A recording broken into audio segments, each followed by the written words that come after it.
신명기 11장 8절로 12절까지 제가 봉독해 드리겠습니다.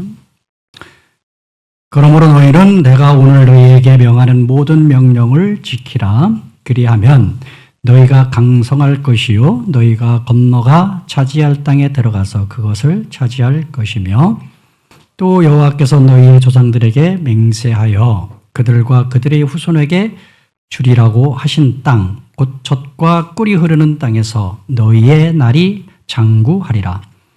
네가 들어가 차지하려 하는 땅은 네가 나온 애굽 땅과 같지 아니하니 거기에서는 너희가 파종한 후에 발로 물 대기를 채소밭에 댐과 같이 하였거니와 너희가 건너가서 차지할 땅은 산과 골짜기가 있어서 하늘에서 내리는 비를 흡수하는 땅이요 네 하나님 여호와께서 돌보아 주시는 땅이라.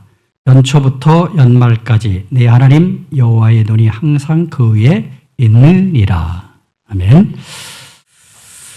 하나님의 돌봄 아래 우리의 하루하루를 새롭게 하자라는 제목으로 함께 은혜를 나누고자 합니다. 중국 속담에 요 시기에 꼭 쓰는 인용하는 속담이 있습니다. 하루의 계획은 새벽에 있고 한 해의 계획은 봄에 있다.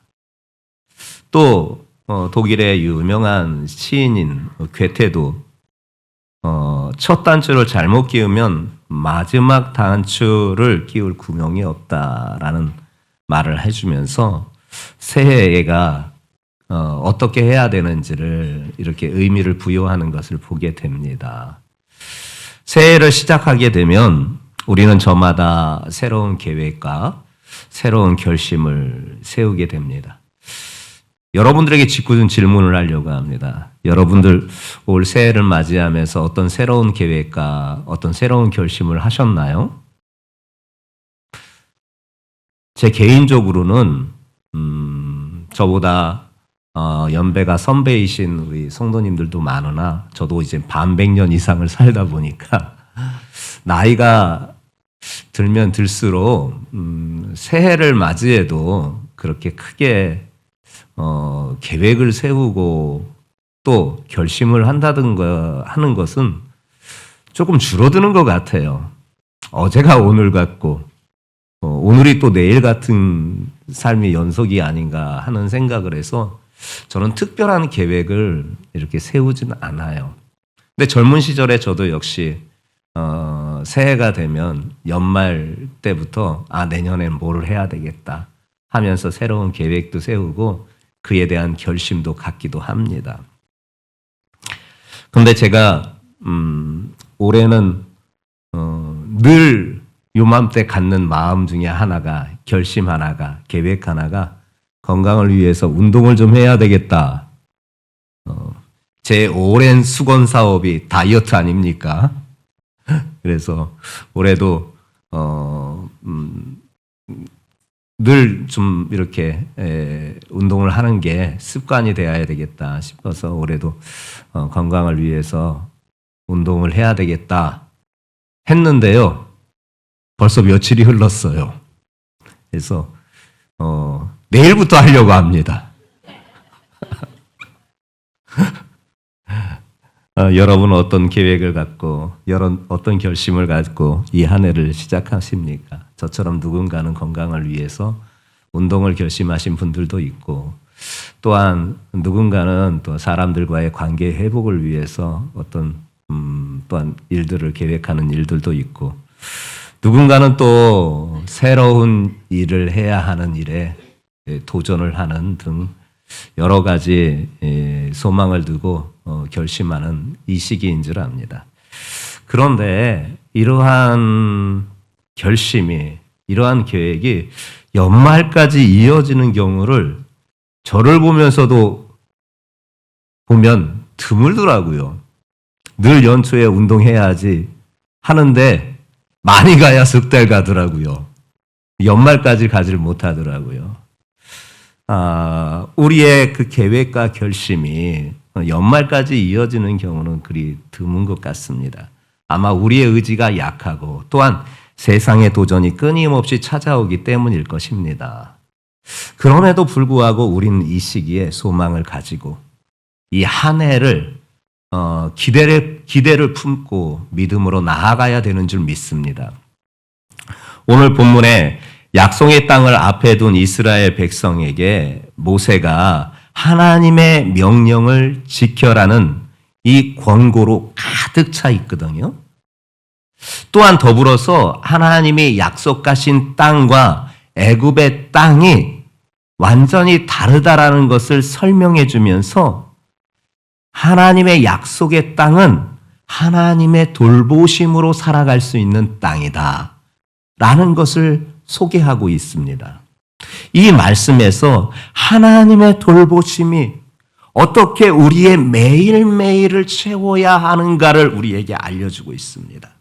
우리의 연초부터 연말까지 인간적인 계획과 결심에 의하여 우리의 삶이 주장되는 것이 아니라 결국 무엇이냐? 하나님의 돌보심으로 채워질 때 하나님께서 인도하시는 축복의 역사가 있다라는 사실입니다.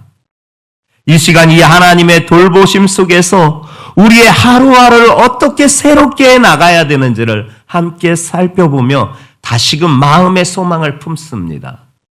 첫 번째 들려주는 말씀이 무엇이냐? 순종의 삶은 축복의 시작이라는 것입니다. 같이 한번 따라해 보겠습니다. 순종의 삶은 축복의 시작이다. 순종의 삶은 축복의 시작이다. 8절과 9절의 말씀을 여러분들이 합독하며 확인해 보겠습니다. 시작.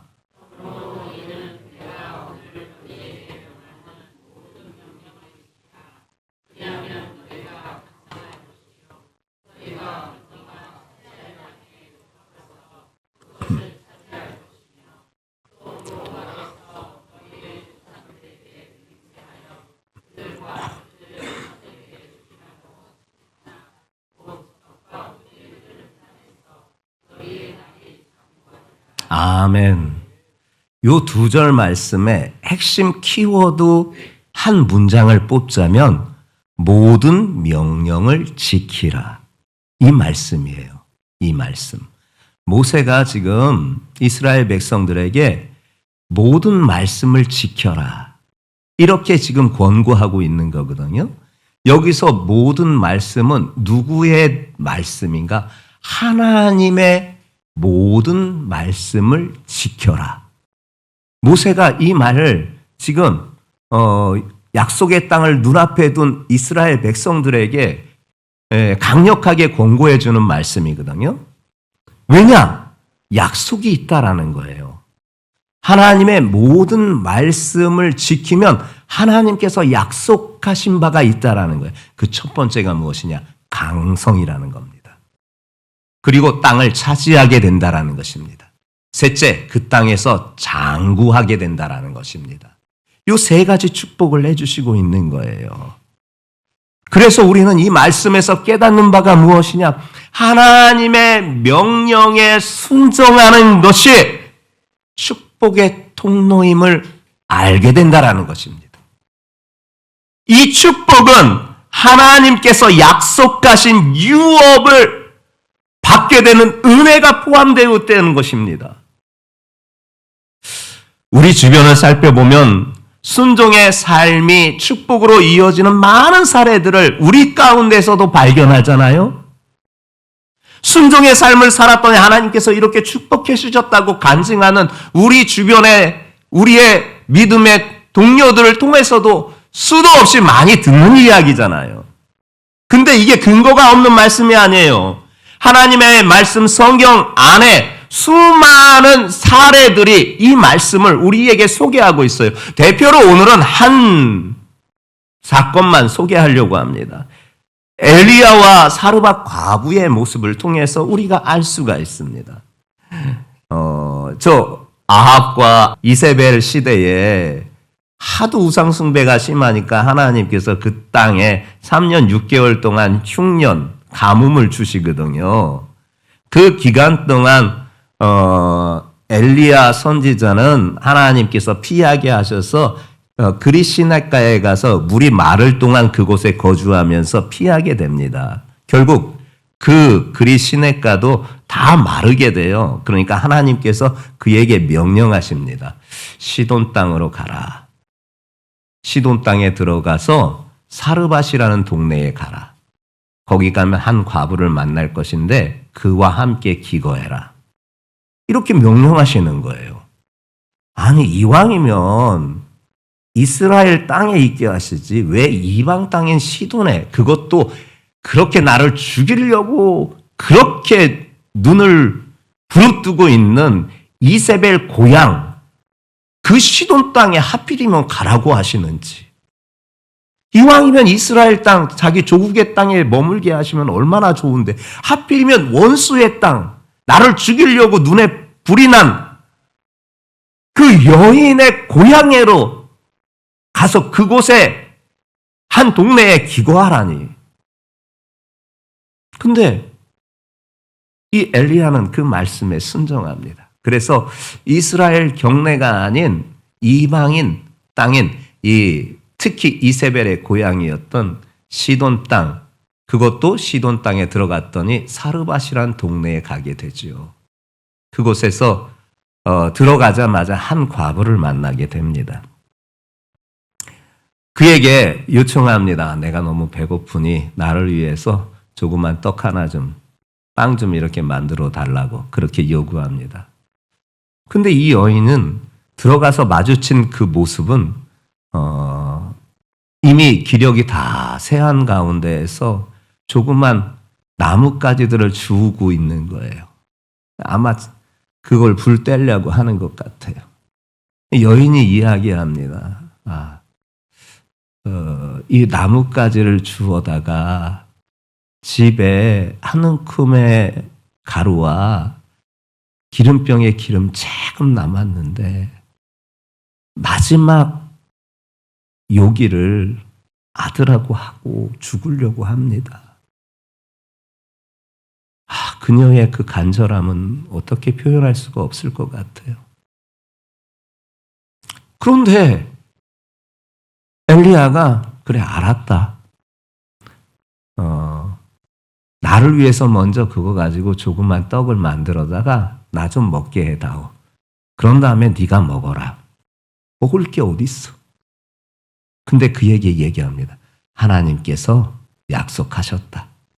네 가루통에 가루가 줄지 않을 것이고 그 다음에 기름병에 기름이 달지 않을 것이다. 그러니 나를 위해서 떡을 좀 만들어 와라. 이 여인이 갈등하지 아니하고 알겠습니다. 제가 가서 떡을 만들어다가 갖고 오겠습니다 하고 조그만 떡을 가져다가 이 엘리야를 대접하거든요. 근데 역시 하나님은 전능하신 우리의 아버지이십니다.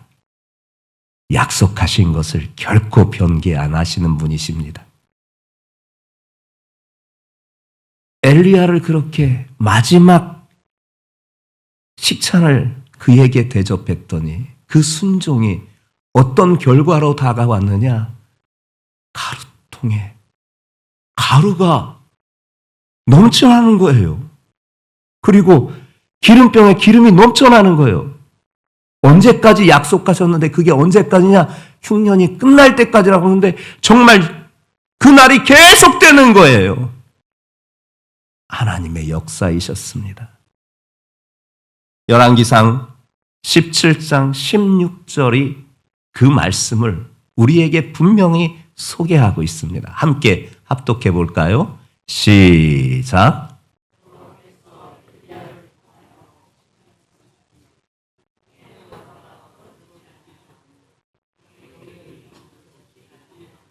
아멘. 하나님은요, 이와 같이 순종하는 자를 기뻐하시는 거예요. 엘리야의 순종도 더불어서 사르밧 과부의 그 순종의 삶이 결국 축복의 시작이 되었다라는 것을 분명하게 우리에게 보여주고 있는 것입니다. 순종은요, 단순한 종교적 의무에서 하라고 하시지도 않아요. 그리고 억지로 하라고도 하지 않아요. 그런 것은 온전한 순종이 아니에요. 온전한 순종은요, 내 내면에서 나오는 하나님을 향한 사랑에서 순종이 진정한 순종인 거예요. 그냥 종교적 의무에서 순종한다든가, 위에서 말하니까 그냥 억지로 한다든가, 그런 거는 온전한 순종이 아니라 정말 내 마음 깊은 곳에서 우러나오는 바로 그분을 향한 사랑으로 인하여서 순종하는 그 순종이 하나님께서 원하시는 참된 순종인 거예요. 요한복음 14장 15절에 예수님께서 직접 이렇게 말씀하십니다. 너희가 나를 사랑하면 나의 계명을 지키리라. 너희가 나를 사랑하면 나의 계명을 너희가 지킬 것이다. 지금 무슨 말이냐? 하나님을 향한 사랑을 바탕하에서 순종이 진정한 원하시는 순종이고 그 순종에 하나님의 축복이 임한다라는 것입니다. 성도들이요, 올 한 해 동안 여러분들 삶에 어떤 새로운 계획과 어떤 목적과 어떤 결심과 어떤 도전을 지금 하고 계십니까? 소중한 일이고 귀중한 일이나 그에 앞서서 먼저 우리가 결단해야 할 삶의 태도는 내가 하나님을 사랑하는 마음에서 당신의 말씀에 순종하겠습니다. 당신의 말씀에 순종하는 삶을 살겠습니다 하는 삶의 결단을 오늘 이 시간 우리에게 원하시고 계시는 줄 믿습니다. 그리고 그 순종의 삶이 축복의 시작입니다. 반드시 올해 하나님을 사랑하는 마음에서 우러나오는 진심의 순종을 통해서 하나님이 약속하신 그 축복이 여러분들 삶에 임하는 한 해가 되시기를 예수님의 이름으로 축복합니다. 하나님 앞에의 그 순종이 하나님과의 동행을 이루고 하나님의 축복을 가져오는 역사가 반드시 이루어질 줄 믿습니다. 두 번째 들려주시는 말씀이 하나님이 돌보시는 약속의 땅이라는 것이에요. 자, 10절부터 12절 상반절까지 함께 합독해 보겠습니다. 시작.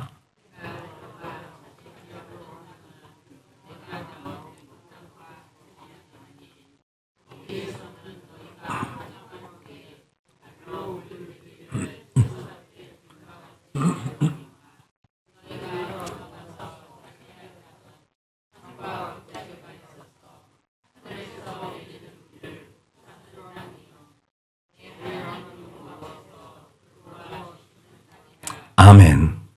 모세가요, 하나님이 약속하신 땅, 가나안 땅이지요. 그 땅은 애굽 땅과는 본질적으로 다르다라는 것을 말씀해 주고 있어요. 이 애굽 땅과 그 가나안 이스라엘 땅이 어떻게 본질적으로 다르냐? 사실은요, 애굽은요, 육신의 눈으로 보면 그곳이 젖과 꿀이 흐르는 땅이에요. 육신의 눈으로 보면 가나안 땅, 이스라엘은요, 척박하기 짝이 없는 마치 저주의 땅과 같아요. 지금도 마찬가지입니다. 물론 저도 가보진 않았어요. TV에서만 봤어요. 이스라엘 땅에 가면 지금도 척박해요. 물론 갈릴리 호수가 크게 있으나 그게 전 지역을 그렇게 대지를 적시질 못해요. 그래서 그 지역만 조금 푸르르지 그것만 벗어나면 아직도 광야에 사막에, 그래서 척박하기 이루 말할 수 없는 땅이거든요. 그게 가나안 땅이에요. 근데 그런 땅이 무슨 젖과 꿀이 흐르는 땅이겠어요? 육신의 눈을 보면 정말 그것은 젖과 꿀이 흐르는 땅이 아니라 어찌 보면 심하게 표현하면 저주의 땅이라고 할 수가 있어요. 근데 반대로 반대로 애굽은요, 젖과 꿀이 흐르는 땅이에요. 육신으로 보면. 저 유럽에서부터 연결되어 있는 대강, 나일강이 이 아프리카 전역까지 흐르는데 그것이 지금 애굽의 중심부를 지나는 어마어마한 축복의 땅이에요. 이 나일강은 소위 말합니다. 아무리 가물이 심하게 들어도 결코 마르지 않는 영원한 강이다. 그렇게 표현할 정도로 이 나일강은 정말 전 유럽을 걸치어서 아프리카 대륙까지 이르는 어마어마한 강이에요. 그 강은 아무리 가뭄이 들어도 마르지 않는 강이에요. 근데 그 강이 애굽 땅에 있어요. 애굽 나라가 그 강을 중심으로 이루어졌어요. 생명줄은 물이거든요. 사람에게도 물은 생명줄이고 동물에게도 물은 생명줄이고 밭의 채소에게도 생명줄은 물이에요. 물이 없으면 죽어요. 그런데 그 어마어마한 강이 흐르는 거예요. 마르지도 않아. 아무리 가물어도. 그러니 육신의 눈으로 보면 그곳은 바로 에덴 동산 같기도 하고 그곳은 젖과 꿀이 흐르는 땅과 같아요. 그래서 물이 모자람이 없으니 파종을 하고 나서 거기 나일강에서 물을 좀 대다가 밭에다 물 주면 돼요. 그러면 밭에서 막 솟아니 흘러요. 즉 물은 넘쳐나니까 자기들이 수고하는 그 수고만 좀 보태면 밭에 솟아니 넘쳐나고 그래서 풍요가 있는 땅이 바로 이 애굽 땅이거든요. 그러면 그것이 젖과 꿀이 흐르는 땅 아니겠어요? 육신의 눈으로 보면은 여러분들 마음은 어느 쪽에 더 마음이 사로잡힙니까? 애굽 땅이 마음에 사로잡힙니까? 저 이스라엘 땅이 여러분들의 마음을 사로잡습니까? 아마 대부분은 전 나일강이 흐르는 애굽 땅이 여러분들의 마음을 사로잡을 것입니다. 근데 본질적인 차이가 하나가 있어요.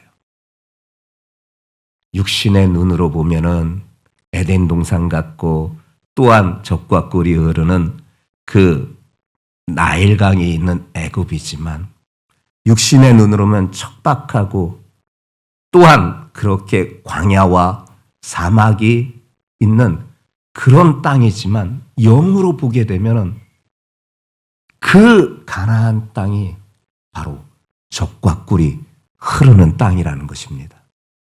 왜인 줄 아십니까? 12절 상반절이 그 말씀을 해주시는 거예요.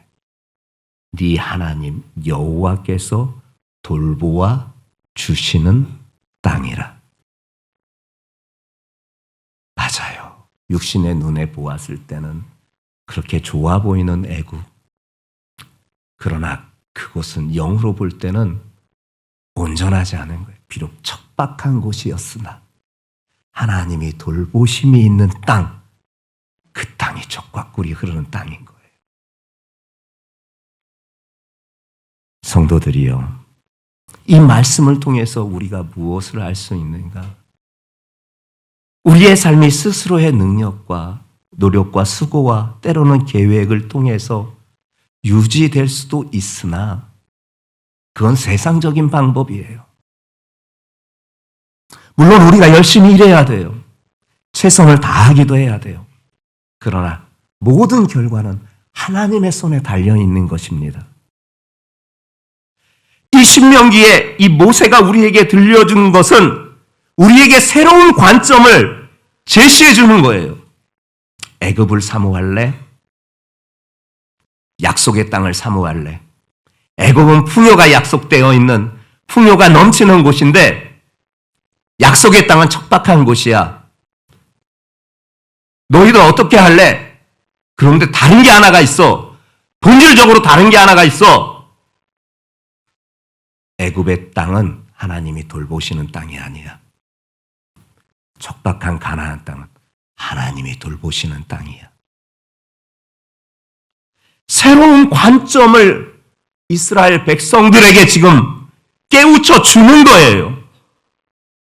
성도들이요, 하나님의 돌보심과 은혜가 없이는 우리의 삶에 어떤 노력도 어떤 수고도 어떤 계획도 무의미한 것입니다. 이 진리를 깨달을 수 있어야 되는 것입니다. 하나님의 돌보심이 있는 땅이 진정한 젖과 꿀이 흐르는 땅인 것이에요.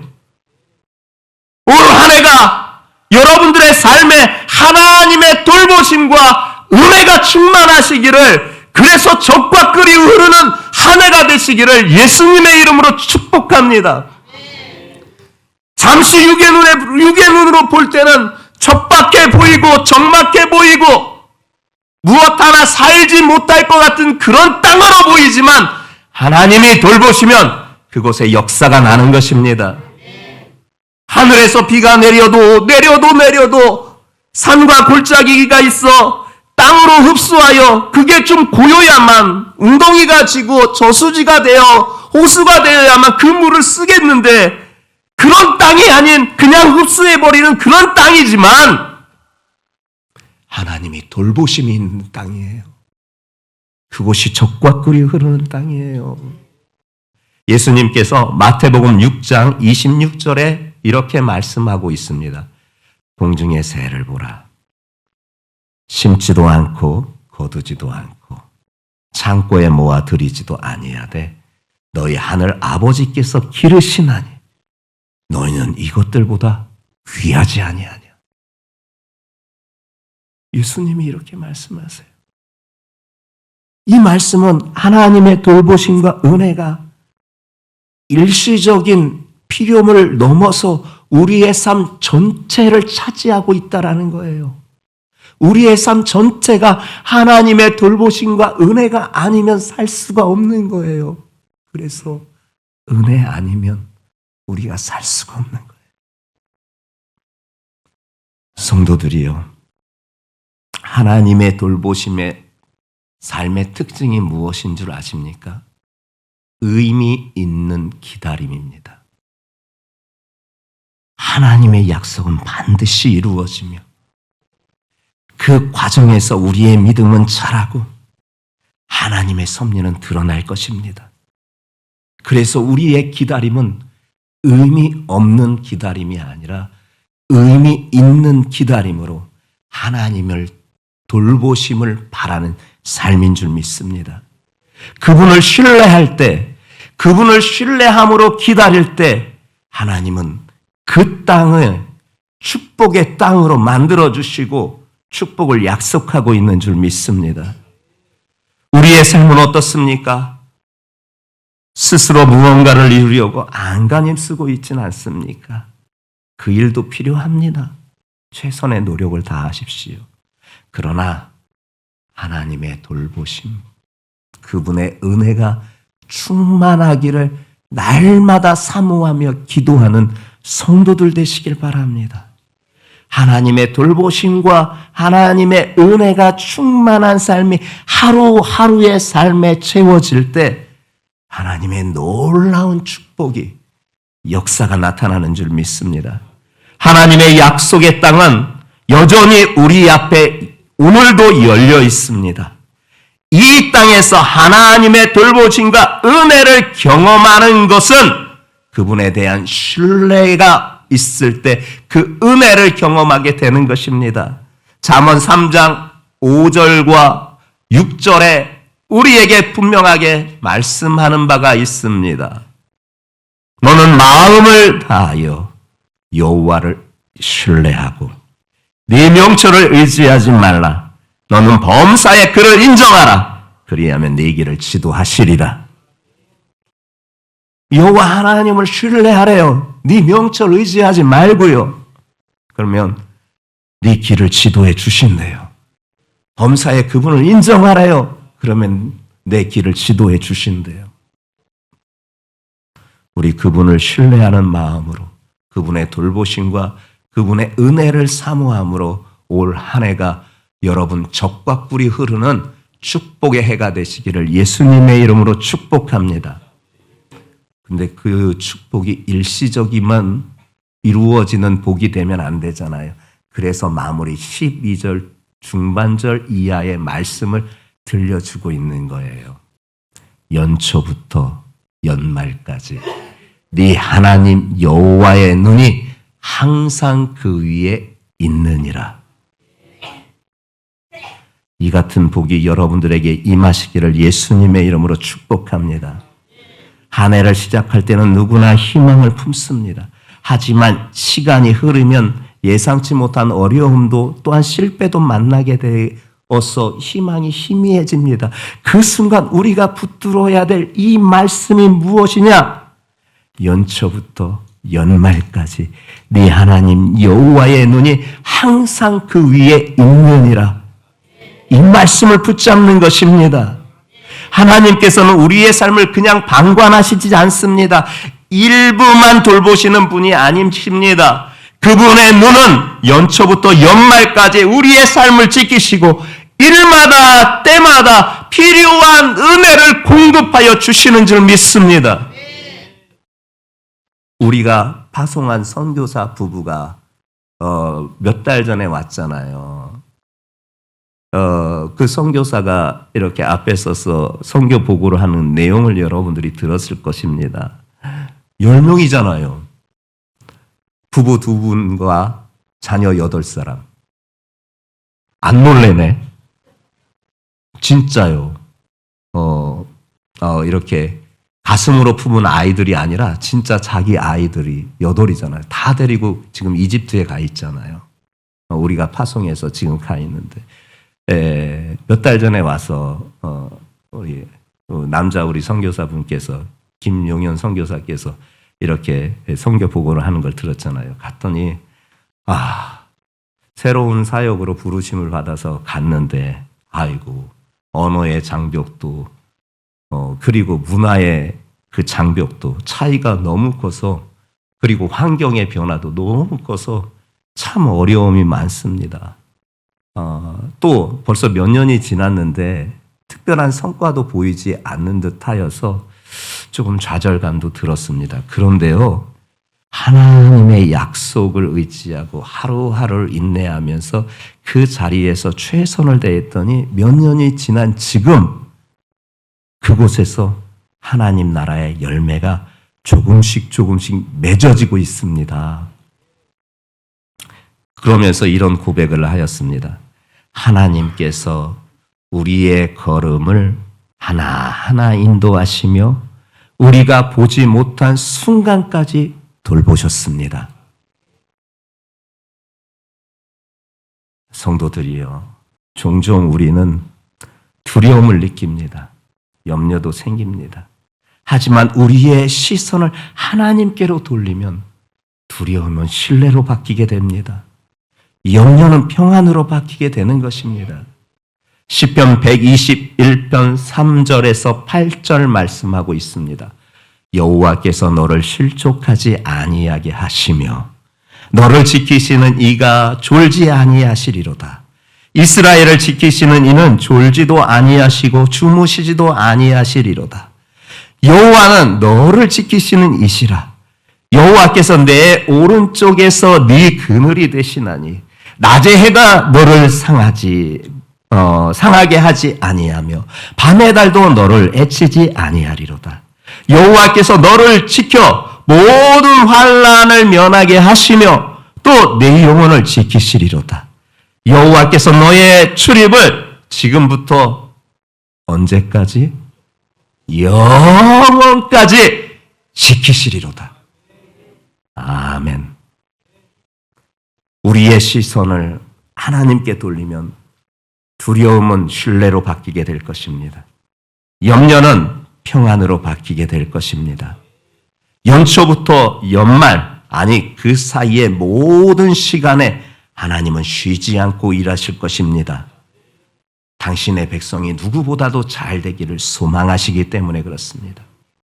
이제 연초를 맞이하여 우리는 하나님 앞에 우리의 삶을 결단해야 합니다. 올 한 해 어떻게 시간이 흘러갈지는 잘 모르겠습니다. 그러나 하나님께서 이미 우리를 위하여 길을 예비해 놓으신 줄 믿습니다. 그 약속을 신뢰하며 매일매일 살아갈 때 우리의 삶은 매일매일 새로워질 것이고 하나님의 돌보심을 경험할 때 우리의 삶에 하나님의 축복의 시간들이 활짝 펼쳐질 줄 믿습니다.